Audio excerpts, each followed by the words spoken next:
नमस्कार मित्रांनो, आपले व्हिडिओ लाईक करा, शेअर करा, सबस्क्राईब करा. व्हिडिओ छोटे असतात, कामापुरतीच असतात, जास्त वायफळ बडबड नसते.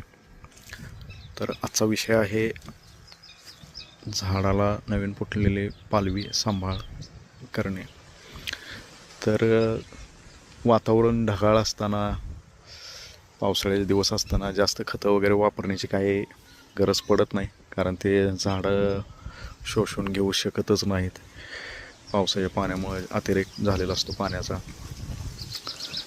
त्यामुळं फक्त जी नवीन पालवी फुटती त्याचा सांभाळ करणे, म्हणजे जेणेकरून त्याला कीड लागू नये, काय नाही, याच्या फवारण्यांकडे जरा जास्त लक्ष देण्यात यावं. म्हणजे बाग निरोगी आणि व्यवस्थित राहते. जे काय विकास झालेला असतो पानांचा वगैरे, फांद्यांचा,